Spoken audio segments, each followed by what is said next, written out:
Hi, welcome to another episode of Thus Spoke Wisdom. This is still part of the Fireside chats. And today I want to talk about just the story of Sisyphus, but like more of the take of the Albert Camus version, the myth of Sisyphus. It's kind of important recently to focus more on existential crisis because it seems like things are getting better in the world, but if you really open yourself up to the world, you start to see that like a good amount of things are getting worse. Like ISIS is starting up again in Africa and the Middle East. We're having issues left and right with poverty. It's just like, I don't know. But I wanted to kind of talk about a lot of existential issues today when it relates to that story itself.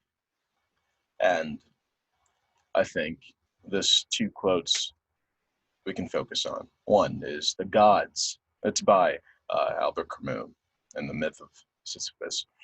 The gods had condemned Sisyphus to ceaselessly rolling a rock to the top of a mountain, whence the rock would fall back on its own weight.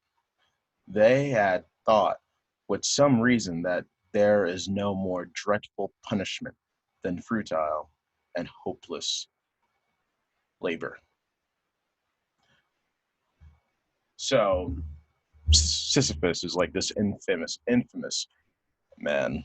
He's basically he's as genuine as it comes when it comes to just thought. Very smart, very wise. He cheated death twice, so they couldn't kill this man basically. And in the depths of 80s, they this mountaintop, they have this huge boulder, and Sisyphus will forever just try to get that boulder to the top. And the second it gets to the precipice of the top, it falls down, it collapses, and Sisyphus must do it forever, eternally, forever, for eternity. What I found so interesting, and I think Albert Camus also gets it correct, is the fact that the gods thought that was the worst. That was the worst thing to do. To subject someone to hopeless labor, to meaningless, something so meaningless, but yet so much work is needed. Just imagine, when God says, like in the Bible, teaches how hell is, right? And we're thinking hell is full of sulfur. We're thinking hell is some sort of it's just so much fire burning. I've always thought hell was not in that certain sense. I always thought hell had to do with some sort of meaningless existential, just existence. Like you exist there, but for there's no meaning towards it, and it's work. Some days where you feel so bored, you feel so useless, but you have so much to do, and you're doing it, and and the reason you're doing these things, you cannot attribute such meaning to anything. And you just feel so why? Why am I here? It's like this. I remember there's this in the movie The Incredibles. After he was in a cry, he had to, the main character, Mr. Incredible, could not become they stopped them from being superheroes, right? I think that's how it goes.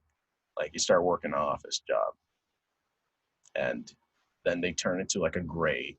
The scenes were gray. They're meaningless. They're just they suck the color out of it, and he looks miserable.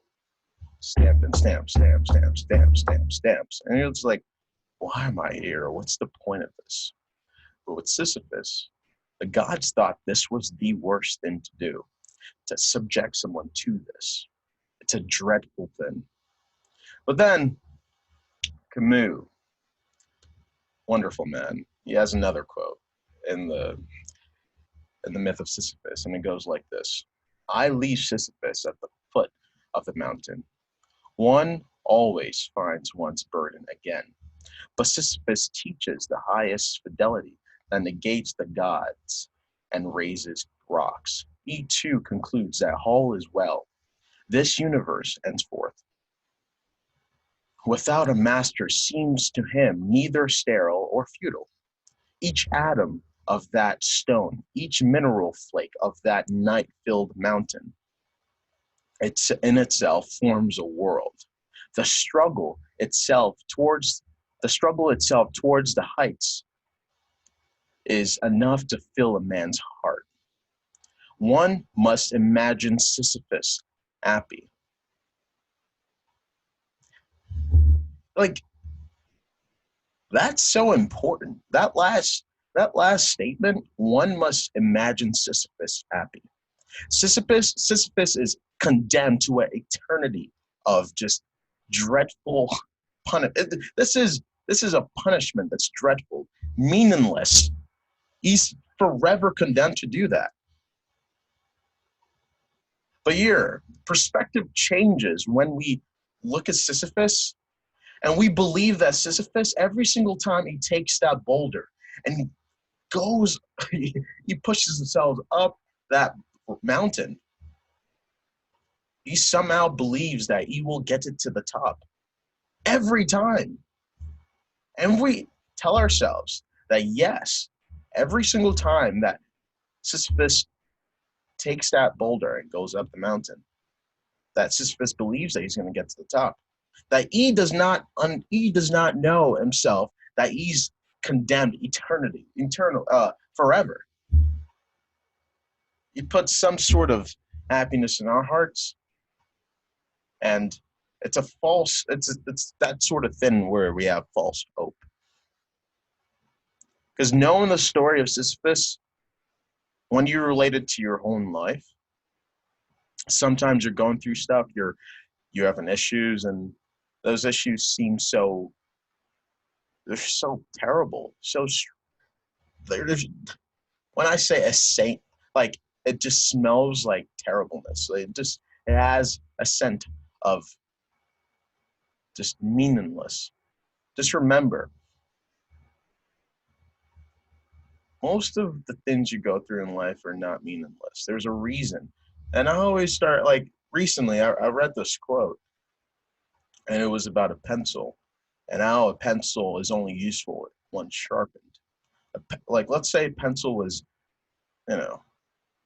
actually was not just an object, but could feel, could scream. Every time the pencil was sharpened, that's atrocious, a terrible feeling to be sharpened. But then the pencil, after sharpened, it has a point. It's fine. And then you can write down. The pencil is useful now. It can be used. But yeah, I'm not talking about like being used in the world, but the thing is, the pencil wants a purpose, and the purpose of this pencil is to write, to be used. And once it becomes dull again, because it's used up that time, you have to resharpen it. And that pencil, if that pencil is being resharpened, take the pencil as you and take some sort of what you believe in. I personally believe in God. I live as if God exists, right? And God is sharpening me every single day. But I can't see God do that. I have to tell myself that God is doing that based on I've come into this world and religion has told me, and the religion I was raised in. If I was raised in India, I might have a different perspective.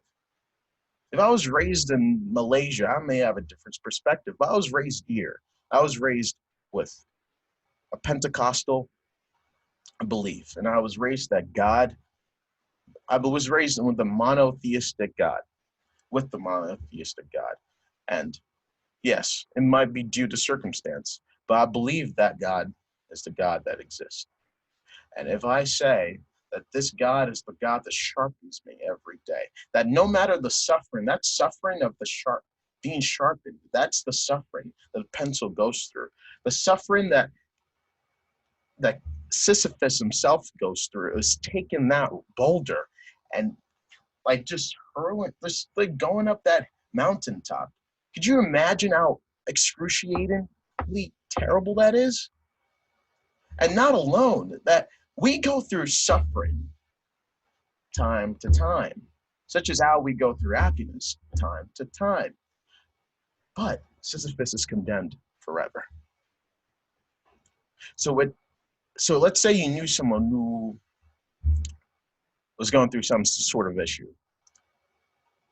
You give advice, be like, listen, this is terrible, but there will be a bright side, and you come out of it, and one day you'll be fine. You'll be fine very soon. You can't give that sort of thing to Sisyphus, but can you? Because if you imagine Sisyphus will be okay, if you imagine that Sisyphus is happy, that every single time he takes that boulder and he keeps going up there, that he believes he will get to the top. That's it. But now I want to change this, and I want to change it. I want to say this part. Let me rewrite the story of Sisyphus, right? The tale of Sisyphus. I want to say this. Life is this. As Sisyphus goes up to this mountain, he reaches the top. But Sisyphus' perception is only limited to the first mountaintop and then the second mountaintop. Once he gets to the first, he can now see the second. That's how our struggles in life is. We take that boulder, we go up that mountaintop. We think that's, when we're done with that suffering, we find peace, right? We find peace and we're happy. And we look up again, and there's another struggle we must face. And we go ahead and push that boulder up. But through that process, we're frustrated, but with hints, with just nice pulses of happiness, with contentment that, yes, I've gone to the top. We don't live in the story of Sisyphus, but we do live in that story where we're continually pushing boulders up new mountaintops. That's where we're trying to reach. And we're going to get there. It's hard. There's another quote I think is actually pretty cool. I put down. I'm filled with a desire for clarity and meaning within a world and condition that offers neither.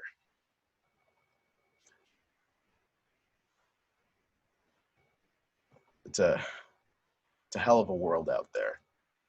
And I think suffering is one big thing that puts a color to it.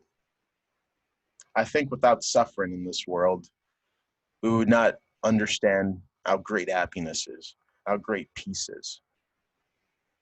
Peace, happiness, contentment, is a great feeling. But they're not great unless we actually feel what's suffering, what sadness, what frustration is, what anger is.